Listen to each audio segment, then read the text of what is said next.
Ndabaramukije mwebwe mwese musanzwe mukurikirana bino biganiro dusanzwe ducisha kuri runo rubuga rwitwa Ntambwe Data TV na cyane kino kiganiro yaga muganga tugomba duteramane namwe mu kubaganirira ku byo twabateguriye. Hasanzwe hari ibindi biganiro dusanzwe ducisha kuri runo rubuga, ntitubacicira iby'amagara y'abantu gusa, tubacisha n'ibindi biganiro bihurikiyemwo ibiganiro by'iyobokamana, mu kiganiro igitondo gishasha, ibiganiro umutima w'ubugingo canke mbere n'ibindi biganiro bitandukanye utuntu n'utundi bivanye n'ibyo tuba twabateguriye tubona yuko byogirira akamaro umuntu wese abikurikiranye. Muteramanye rero na jewe Janvier Irambona, nkaba naheruka kuganira namwe mu kiganiro yaga muganga, aho twaganiriye ibitari bike mu bintu byodufasha kwirinda indwara zandukira ziciye mu bihimba by'irondoka. Muri uno mwanya naho nagomba duteramane namwe mbaganirire ku bimenyetso vyerekana yuko umuntu akenye novuga ngo amaraso, ni ukuvuga indwara yo gukena amaraso mu mubiri, iyo bita mu gifaransa ngo ni anemi. Iyo ndwara rero cyangwa se iyo ndwara yo gukena amaraso ni imwe mu ndwara abantu batari bake bagwara ku isi hirya no hino, kandi bigatangura buke buke kuko si ibintu biza bukwi na bukwi, kiretse iyo umuntu yagize isanganya agakomereka agaca atakaza amaraso menshi bivanye n'uko yagize isanganya agakomereka. Nayo ubundi iyi ni indwara iza buke buke umuntu akabona ibimenyetso, ariko mugabo ugasanga birashika yuko umuntu abaho atazi ibyo bimenyetso byerekana yuko umuntu afise ikibazo cyo gukena amaraso mu mubiri. None rero twagomba kuganira namwe ibimenyetso novuga ngo biri mu migwi ibiri, ariko byose hamwe turasa n'ababifatanya. Ngaha ni ikiganiro twigeze kubashikiriza cavuga ku ndwara yo gukena amaraso, aho twavuze ibitari bike, ariko mugabo kandi twagomba gukuramo kano gace kubera yuko ziriya nyigisho twagiye dushikiriza ugasanga zimara umwanya muremure, isaha canke irenga. Hariho abantu bitorohera kuronka isaha yose bivanye n'ubuzi bwabo bwa misi yose, ariko mugabo tugerageje kuvugana kumbure mu majambo atamara umwanya muremure ugasanga byokunda ko umuntu ico cigwa gikurikirana. None rero ndiro ndabatebera, tugomba kuvugana ku bimenyetso rero vyerekana ko umuntu afise ikibazo cyo gukena amaraso mu mubiri, afise amaraso adakwiye. Ibyo bimenyetso nabyo twavuga tuti hari ibimenyetso byerekana ko umuntu akenye amaraso mugabo novuga ngo atarenze, bitari ku rwego rwo hejuru cyane. Hanyuma hakaba n'ibindi bimenyetso nabyo iyo umuntu arembye cyane, iyo umuntu asinzikajwe n'ikibazo cyo gukena amaraso mu mubiri, ibyo bimenyetso rero biheza bikaboneka. Rero tugomba tubivangavanganye byose, tuvuge tuti ibimenyetso 11 byerekana ko umuntu akenye amaraso mu mubiri. Ikimenyetso cya mbere cyangwa se umugwi wa mbere w'ibimenyetso tugomba kuvuga bishobora kwereka umuntu yuko akenye amaraso mu mubiri, bikaba byotuma kumbure agenda kwa muganga akaganira na muganga, akivuza, akipimisha, bakaraba yuko mu by'ukuri akenye amaraso, hama bakamuha impanuro z'ingene yo kwifata, binabaye ngombwa bakamuha imiti cyangwa bakanamutwara ayandi maraso.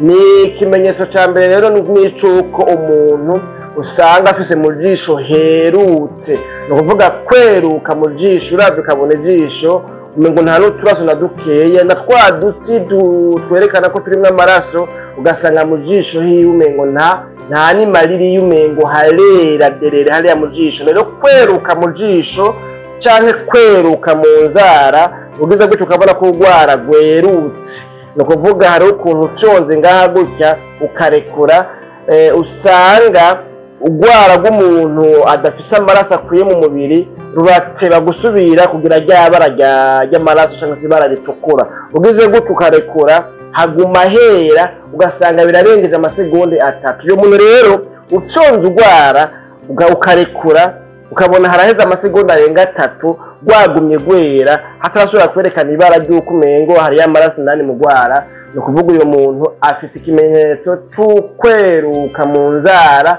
Uko kweruka mu nzara nako ni kimwe mu bimenyetso vyerekana ko umuntu akenye amaraso. Ikindi kimenyetso gishobora kuwaba ni ikimenyetso c'uko ashobora kugira mu minwa, ni ukuvuga uyu munwa uvyuye gutyaye ukaraba indani ubona yuko heruka atakabara atagakurere kuko afise amaraso umunwa cyangwa by'uyu munwa wo hejuru gutyo ukaraba ari indani gutyo ukabona yuko herutse atamaraso umuntu afise. Ico rero ni ibimenyetso byerekana yuko umuntu afise amaraso make mu mubiri.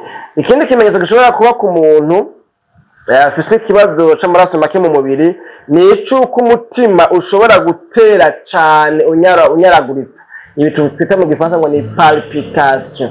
Izo palpitation rero naje umutima utera unyaruta cyane. Rero iyo umuntu akenye amaraso mu mubiri birashoboka yuko agira ico kimenyetso cy'uko umutima utera unyaraguritsa. Kubera iki? Umutima uba usabwa amaraso akwiye mu bihimba bitandukanye by'umubiri, ariko mugabo umutima ukaba utaronka ayo maraso. Muri ico gihe umutima ugerageza gushiramo ingufu nyinshi, ugerageza kuraba yuko wokombla iyo vide, ugerageza kuraba yuko wokwikokora ngo utange amaraso akwiye, ariko mugabo ugasanga nyene ayo maraso ntibikunda, uwo mutima ntuyaronka ngo kuko umutima ni nk'ipomo ipoma ayo maraso yarungika mu bihimba bitandukanye by'umubiri. Rero umutima uratera cyane unyaraguta kubera yuko demande zivuye mu bihimba bitandukanye by'umubiri ziba zisaba amaraso ari nyinshi, ariko umutima udafise amaraso akwishobora gutanga ugatera cyane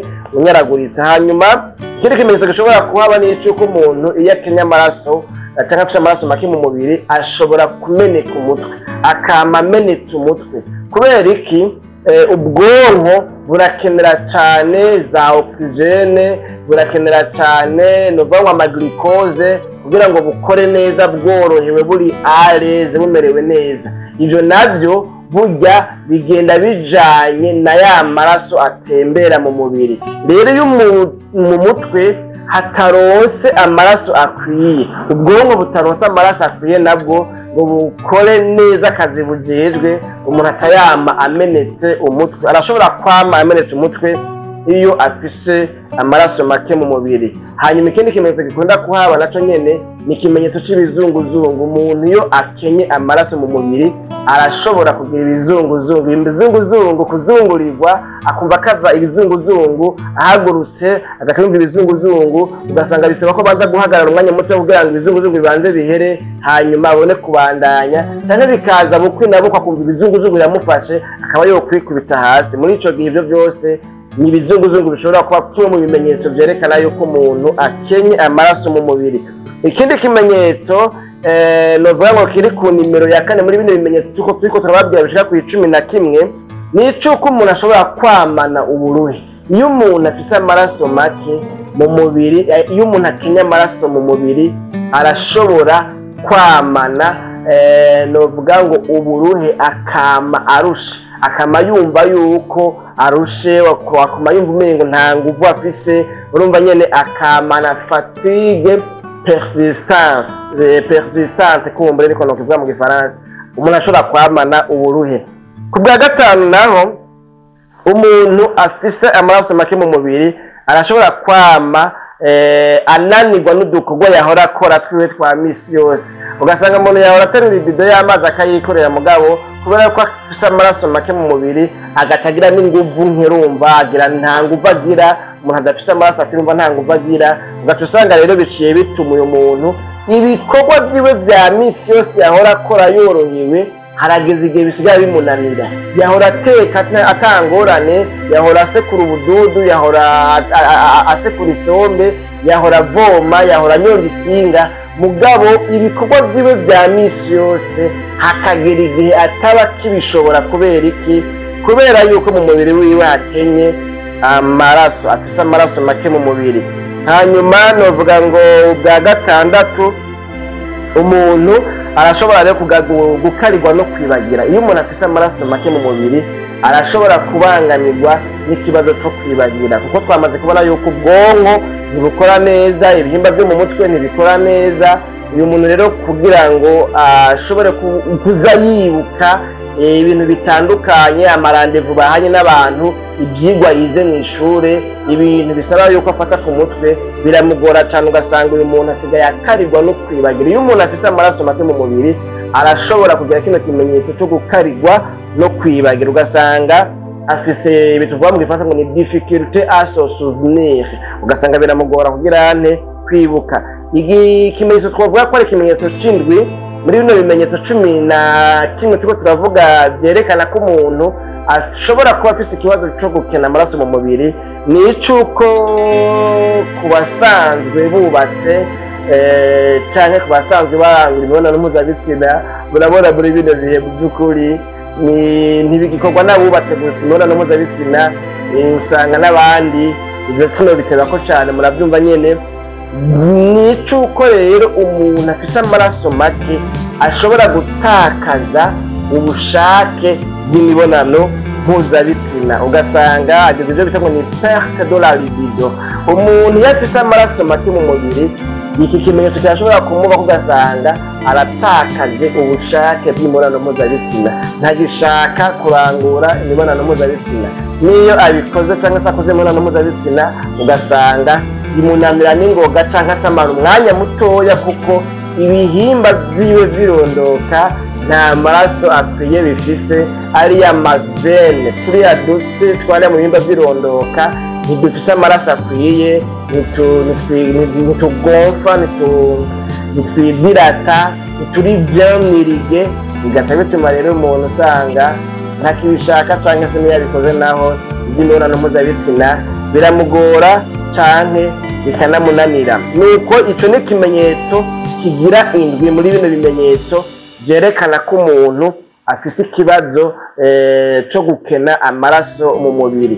Ikimenyetso c'8 muri bino bimenyetso 11 turiko turababwira bishobora kubonekana ku muntu afise ikibazo cyo gukena amaraso mu mubiri, ni icuko umuntu ashobora kwamana inyota, ashobora kugera igihe yamana inyota ku rugero rwo hejuru, inyota nyinshi cyane kandi mu bisanzwe atayihorana.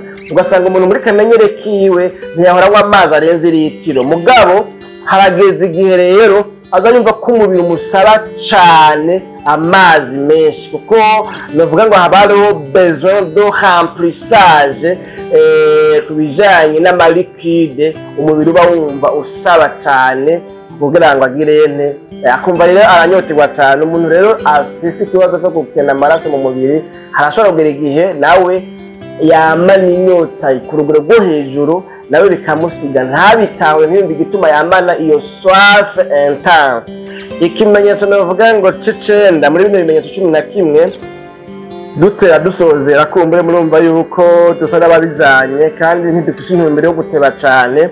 Ikimenyetso c'9 ni icuko umuntu afise ikibazo cyo gukena amaraso arashobora kugira icuya cinshi, akabira icuya cinshi, mugabo uravye muri kamenyere kiwe ntiyari asanzwe ari umuntu akunda kubira indugumba cyane, mugabo muri kino gihe ugasanga byaduze cyane, asigaye akarigwa no kubira icuya cyane. Kandi ibyo nabyo ugasanga ntibitewe na ya maglande sidoripale ajejwe guhingura cyangwa se guproduiza icuya. Amaglande sidoripale udusaho tujejwe novuga ngo guhingura cyangwa se gukora icuya, ni novuga ngo icuya cyose tubira ahanini kizana muri ayo maglande sidoripale. Ni ayo ubwo dusaho bita ngo dusaho sidoripale nitwo turekura indugumba tubira.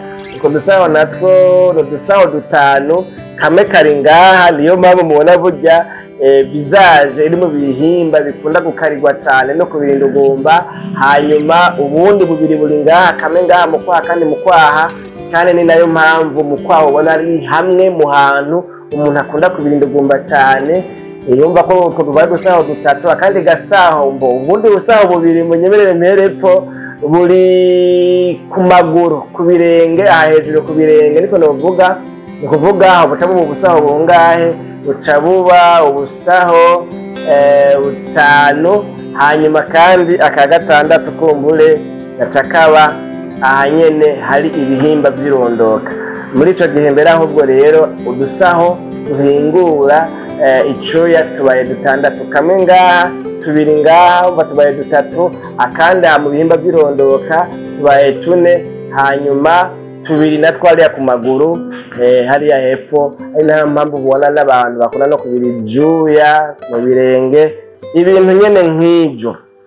Twariko turavuga yuko rero ikimenyetso c'icenda umuntu afise ikibazo cyo gukena amaraso mu mubiri arashobora kubangamirwa cane n'indugu no kubira indugumba nyinshi, kubira icuya cinshi. Ikimenyetso c'icumi naco ni icuko umuntu iyo afise amaraso make arashobora kugera igihe akanya cane ku bihimba vy'impera ku mubiri. Ibihimba vy'impera ku mubiri no kuvuga nk'akarorero ibiganza, hanyuma ibirenge, hanyuma no ku mutwe.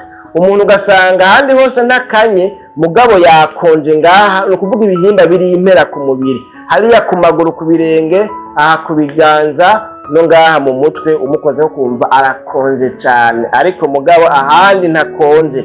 Ico ni kimwe mu bimenyetso navyo nyene bishobora kwerekana yuko umuntu afise ikibazo c'amaraso make mu mubiri. Ikimenyetso c'icumi na rimwe rero dutera dusozera ni icuko iyo umuntu akenya amaraso mu mubiri ashobora kugera ku rugero rw'uko ahema nabi, akagira ibyo twita mu gifaransa ngo ni détresse respiratoire. Muri ico gihe rero iyo umuntu afise amaraso make kandi ku rwego rwo hejuru, kuko bino bimenyetso bishaka kuri bine vya nyuma ni ibimenyetso biba ku muntu afise ikibazo c'amaraso make mugabo ku rwego rwo hejuru, novuga uburenvyi, umuntu arenze kubwo kugira ikibazo c'amaraso make mu mubiri. Bino bimenyetso bine vya nyuma niwe ahanini bikunda kubako. Ivyo bine navyo vya nyuma tubonye ni iki co kwamana inyota, co kugira inyota nyinshi, umuntu akagira inyota imidasanzwe. Nk'iyo umuntu yakomeretse agatakaza amazi nako amaraso menshi, bashobora kugira igihe mwumva asaba ngo mumuhe amazi, yakomeretse atakaza amazi menshi nk'umuntu yagize yatsiza mw'ibarabara, bashobora asaba amazi cane. Muri ico gihe umubiri wiwe uri kusaba amalикide kugira ngo ahamplisse iyo ntuze, iyo vide canke se iyo ntuze afise. Rero kugira inyota ku rwego rwo hejuru ni ukuvuga inyota ndenzarugero, hanyuma kugira icuya ndenzarugero cinshi kandi utaha umuntu atagihora atahora akigira, gukanya umuntu agakonja ku mpera, ku masonga cyangwa se ku mpera z'ibihimba, ku bihimba biri ku mpera y'umubiri wacu, ibiganza, ibirenge, mu mutwe, hamwe no kugira no guhema bigoranye cyane. Ibyo bimenyetso bine ni ibimenyetso rero biba ku muntu afise ikibazo cyo gukena amaraso mugabo kigeze ku rwego rwo hejuru, no kuvuga uyu muntu novuga ngo arenze. Ni bino bimenyetso rero 11 yemwe bakunzi ba kino kiganiro Yaga Muganga twari dutumbereye kubabwira ibimenyetso 11 bikunda kuboneka ku muntu afise ikibazo cyo gukena amaraso mu mubiri. Ukenya amaraso mu mubiri urabizi yuko ushobora kugira ingorane nyinshi, ibihimba byinshi ntibikora neza, hagaheza hagakurikira gupfa. Rero ni byiza ko umuntu yomenya ibimenyetso by'ingorane iyi canke iriya kugira ngo bimufashe kwikingira, bimufashe kwirinda, bimufashe kumenya yuko iyo ibyo bimenyetso bibonye aba afise iyo ngorane, hanyuma ashobora kuja kwa muganga bikunde amagara yiwe akurikiranwe hakiri kare. Ni muri iyo ntumbero rero tuza turababwira ibi na biriya mu bijanye n'amagara y'abantu, kugira ngo wa wundi yavuga ngo abantu bishwa no kutamenya, namwe abasanzwe mukurikirana kino kiganiro habeho ubumenyi mukura muri bino biganiro byacu twise Yaga Muganga, kubyo tuba twabaganiriye ko bijanye n'amagara yacu, bijanye n'ibibangamira amagara yacu, bijanye n'ibyo dufasha kubaho neza. Hanyuma rero igihe kanaka burya udosanga byagufashije. Turamaze kubona abantu bino biganiro bimaze gufasha cyane cyane nk'abo twashikirije ibiganiro bivuga ku bijanye na estomac cyangwa bya bindi by'amazi, cyangwa ikiganiro cyavuga ku bijanye n'uburuhe bw'umugongo, ingene umuntu yokwirinda ikibazo cyo kurwara indwara y'umugongo uturutse ku buruhe bw'akazi ka misi yose. Twarabonye abatwandikiye, twarabonye abatubaza, twarabonye mbere n'imbonesha kure yadutumiye kugira ngo tugende dushikiriza ico kiganiro abene gihugu basanzwe bakurikirana iyo mbonesha kure yitwa PJ Classic FM. ni radio kandi tugerekana imbonesha kure nibaza yuko hari abashoboye kubikurikirana no kuri ico gihe muri ico kiganiro none rero nuko ni hano tugarukije kino kiganiro cacu mwari muteramanye na jewe Janvier Manirambona nkabari jewe nariko ndabashikiriza kino kiganiro mufise ikibazo kijanye na bino twavuze canke n'ibindi mwifuza yuko twobategurira ku kiganiro murashobora kubitubwira hanyuma tumaze kubimenya tugaza tugategura ikiganiro kanaka turafise amadeni y'ibiganiro bimwe bimwe tumaze kumva abantu bamwe bamwe bipfuza mugabo ugasanga bivanye n'uburyo n'imyanya ugasanga ntibyoroshe ko tubitegura muri iyo nkoro muri uko kuntu nyene ibyo biganiro badusaba twobishikiriza ariko mugabo turizera yuko bizogenda neza muri kazoza tukabishikiriza ahantu hashoboka kugira ngo ibyo biganiro bishikirizwe muri ubwo buryo ibyo bitegerezwa gushikirizwamo kubera ko hari ibiganiro usanga bisaba yuko umuntu abishikiriza mu bundi buryo burengeye buno buryo turiko turababwira none rero tugarukije kino kiganiro cacu naho ubutaha na Gahwane.